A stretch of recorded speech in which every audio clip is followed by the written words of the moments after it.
दोस्तों, आज की कहानी की ओर बढ़ने से पहले अगर आपने हमारा चैनल सब्सक्राइब नहीं किया है तो कर ले और साथ ही वीडियो को लाइक जरूर कर दें। नमस्कार दोस्तों, मेरा नाम गोपाल है और मैं उत्तर भारत के एक छोटे से गांव में चाय की दुकान चलाता हूं। दुकान गांव के बाहर पुरानी सड़क के मोड़ पर है, जहां अक्सर रात में लोग बैठकर किस्से कहानियां सुनाते हैं। लेकिन गांव में मान्यता है कि उस मोड़ पर बरसों पहले कोई भयानक घटना हुई थी, लेकिन आजकल के लोग उसे मजाक मानते हैं। पर मेरी दुकान सालों से वहीं है, लेकिन उस रात जो हुआ उसने मेरी सोच बदल दी। वो अक्टूबर की ठंडी रात थी। चारों तरफ कुहासा था और गांव में बिजली भी नहीं थी। मेरे साथ दुकान पर 4 गांव वाले बैठे थे, रामू, देवीलाल, किशन और बूढ़ा लाला।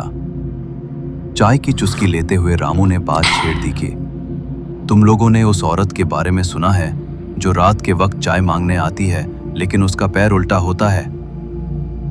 पर यह सुनकर हम सब हंसने लगे, लेकिन लाला ने गंभीरता से कहा, उस बात में सच्चाई है, मैं खुद देख चुका हूं उसे। वो हर अमावस की रात यहीं चाय मांगने आती है। और ये सुनते ही एक ठंडक सी फैल गई। तभी देवीलाल बोला, अगर इतनी हिम्मत है तो आज रात 2 बजे तक बैठते हैं, देखते हैं कौन आता है। और इस बात पर हम सब ने हामी भर दी।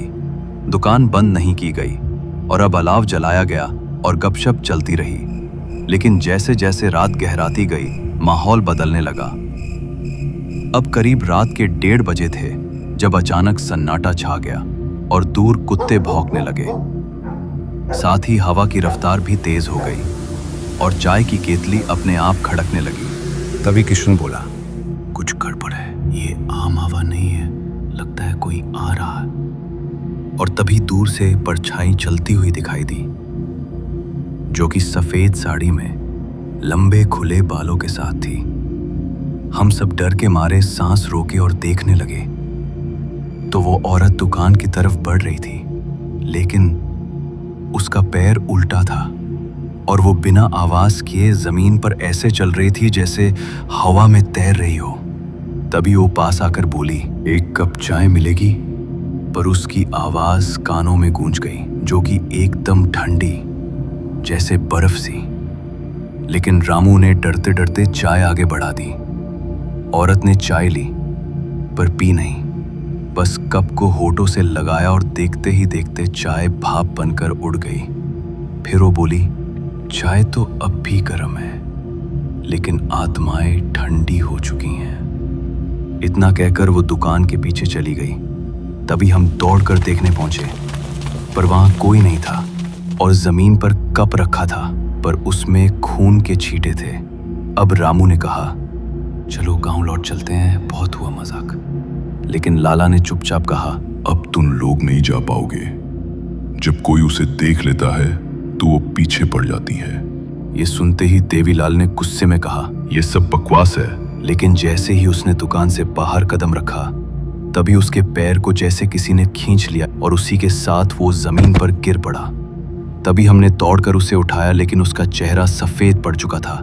वो कांप रहा था और बस एक ही बात कह रहा था, उसने मुझे देखा, उसने मुझे देखा। पर अब हमने उसे उठाया और दुकान के अंदर लाकर अलाव के पास बैठाया। पर उसकी आंखें उलझ चुकी थीं और वो कुछ बड़बड़ा रहा था। उस कुएं में मत झांको। हम हैरान थे, पर दुकान के पीछे एक पुराना कुआं था जिसे बरसों पहले बंद कर दिया गया था। लेकिन अब वहां से अजीब सी सीटी जैसी आवाजें आ रही थी। तभी किशन बोला, वो वहीं गई थी, उस कुएं में, और शायद वहीं से आई भी थी। किसी में इतनी हिम्मत नहीं थी कि हम उस कुएं के पास जाएं। अब लाला ने बताया, उस औरत की कहानी गांव में छिपाई गई थी। वो एक विधवा थी जिसे गांव वालों ने डायन समझकर इसी कुएं में फेंक दिया था। लेकिन मरने से पहले उसने कसम खाई थी, हर अमावस की रात वो लौटेगी चाय पीने। अब सब कुछ समझ आ रहा था। वही औरत हर अमावस को चाय मांगने आती है और जो उसे चाय ना दे या मजाक उड़ाए उसे कुएं की सजा मिलती है। पर देवीलाल अब भी बेसुध था और हम सब ने मिलकर रात किसी तरह काटी और सुबह होते ही गांव के तांत्रिक को बुलाया गया। अब तांत्रिक ने दुकान के चारों ओर राख छिड़की और मंत्र पढ़ने लगा। तभी हवा तेज हो गई और कुएं से एक औरत की चीख सुनाई दी, मुझे चाय नहीं चाहिए, मुझे इंसान चाहिए। तभी तांत्रिक ने हमें वहां से हटने को कहा और उस कुएं में कुछ डाला। फिर वो जगह कुछ समय के लिए शांत हो गई, लेकिन जाते जाते उसने कहा, ये रुकावट सिर्फ अस्थाई है, अगली अमावस फिर आएगी। ये सुनकर मैं डर गया और मैंने उसी दिन वो दुकान बंद कर दी और गांव के अंदर नई जगह पे चाय की दुकान खोल ली। लेकिन कभी कभी देर रात चाय का कप खुद ब खुद गिर जाता है, जैसे कोई अदृश्य हाथ उसे छू गया हो। पर अब देवीलाल का इलाज करवाया गया, लेकिन वो आज भी कुछ बोल नहीं पाता। बस एक ही जगह देखता है, कुएं की दिशा में। रामू और किशन ने कभी उस रात का जिक्र नहीं किया और लाला कुछ दिनों बाद गांव छोड़कर कहीं चला गया। उसके जाने के बाद गांव वालों ने भी कहा अब वो औरत उसे ढूंढ रही है। लेकिन मैं अब किसी को उस दुकान की कहानी नहीं सुनाता। पर कुछ नई पीढ़ी के लड़के वहां मजाक में जाने लगे हैं और हर बार चाय की दुकान के पास किसी को चलने की आवाज सुनाई देती है। और अगर आप भी किसी गांव में जाएं और वहां कोई पुरानी चाय की दुकान दिखे तो सोच समझ कर बैठना। और अगर कोई सफेद साड़ी वाली औरत चाय मांगे तो चाय जरूर देना, क्योंकि चाय तो ठंडी हो जाती है, लेकिन वो आत्मा आज भी गर्म चाय की तलाश में है। तो दोस्तों, आज की कहानी में बस इतना ही।